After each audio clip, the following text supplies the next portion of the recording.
The movie begins with someone telling us that summer has this air that feels like anything can happen and that this summer something indeed happened to him. That someone is Doug. We then jump back to Doug, arriving to begin his summer vacation. Him and his parents get a nice house. His best friend, Carson, is also there. He is excited about the girls they will meet in here. A little later, Doug comes back to the house. He then sees a gorgeous woman stepping out next door. It seems like they are planning to buy the house next to them. The beautiful girl is touring the house when she notices Doug staring at her. He immediately hides. Outside, he sees her and both lick eye contacts before she leaves. Later that day, Doug walks back to the house when his parents want him to meet their new neighbor, Elliot, the husband of that beautiful girl. Elliot and Doug seem to have a shared passion for boat. So Elliot invites him tomorrow to take a look at his boat, maybe hiring him. Tomorrow arrives and he goes to check the boat. And at this moment, the beautiful girl steps out of the water. Doug is mesmerized. Elliot then arrives and hires him on the spot. That same night, Doug comes back home when he sees Lena. Both get to know each other, her as Lena. She tells him she locked herself out and needs help to get in. It then starts raining and Doug successfully gets her in her house by breaking a window of the house. She realizes he is bleeding, so she invites him in.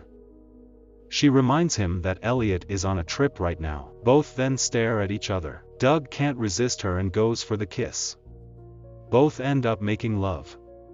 The next morning, Lena tells Doug to not tell anybody about this. She knows what they did is wrong. Doug then goes back to his room, all excited. He can't believe what happened. Days go by and Doug is heavily at work on Elliot's boat while stalking Lena. One day she comes to him saying that her husband wants her to check how is he coming along with the boat. Once inside, she tells him she thought about him the entire week. She adds that she always dreamed of disappearing and just want them both to sail to the horizon, leaving everything behind. And like expected, both end up making love for the second time. That same night while working at the bar, Doug sees Lena with Elliot and notices she is worried. The next day, Elliot tells Doug he has to leave out of town again. He also adds that he likes Doug because he is not like the other kids partying. He takes things seriously. And as soon as Elliot leaves, Doug is back hanging out with Lena. Doug notices a half-heart tattoo, and she tells him the person she used to love has the other half. She gives him untraceable phones, stating that Elliot is paranoid and that he has no idea what he is capable of. At this moment, the gardener sees them kissing. Days later, Elliot invites Doug for a ride with Lena on the boat. During the ride, Elliot acts as like a prick when he has back turned to them. Lena confesses to Doug. She plans on asking him for divorce. That same night, Lena calls Doug in tears, saying he slapped her again. He rushes to comfort her. The next day, Lena worries that Elliot will eventually figure it out. Later that day, she comes to his room saying something bad happened. She is in shock.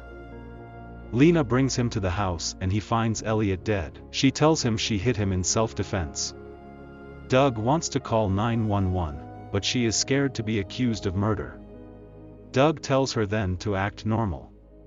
They will figure it out. He suggests they have to make it look like an accident, but she doesn't believe it's possible.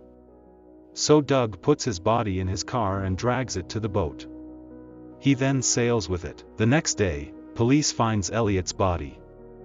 Doug sees them at the house in front and becomes anxious. They announce the news to Lena, who pretends to be shocked and terrified. Doug then remembers last night, and we learn that he left the body on boat, then set it on fire. That same night, Doug learns from the cops at the bar that there is a huge insurance money involved, $10 million for the wife.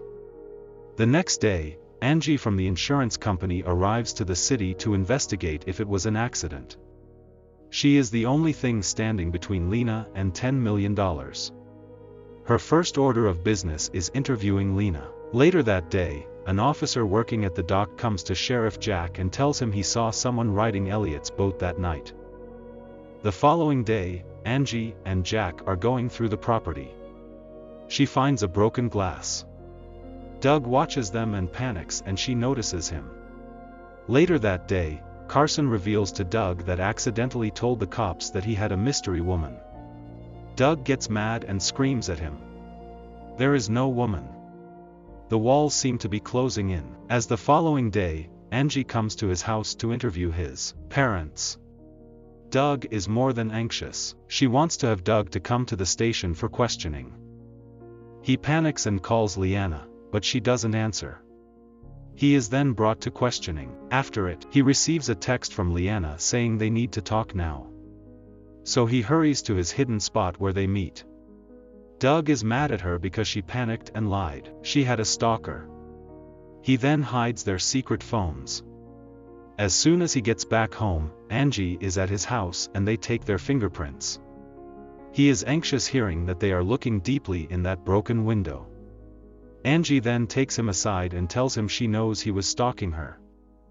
That his blood will match the broken window, and literally tells him what really was going on.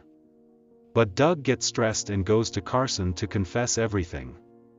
Carson tells him to get rid of all evidences and go talk to Jack right away.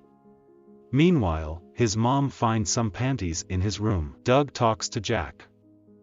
Jack tells him if there is something he wants to say, he would be a good person to say it to.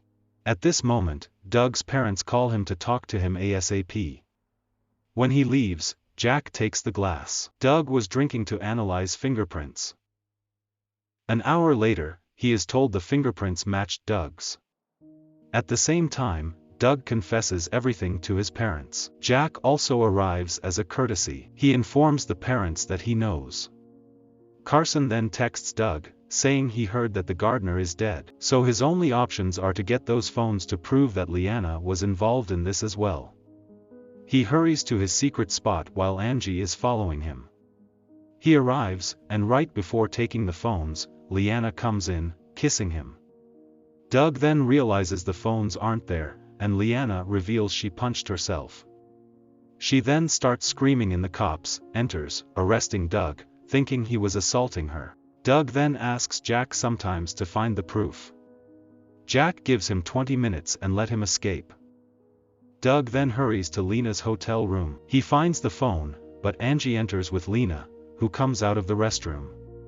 Doug tells Angie to look at the phone, which has all the proofs.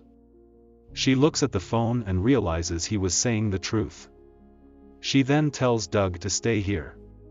He is clear while leaving. Doug sees them touching, as well as the other half-heart tattoo on Angie's leg. He puts 2 and 2 together and realizes they were working together. They played him. Both women are lovers. They both flew away with that $10 million. The movie ends with Doug in the future, coming back from prison. He tells us he doesn't regret anything.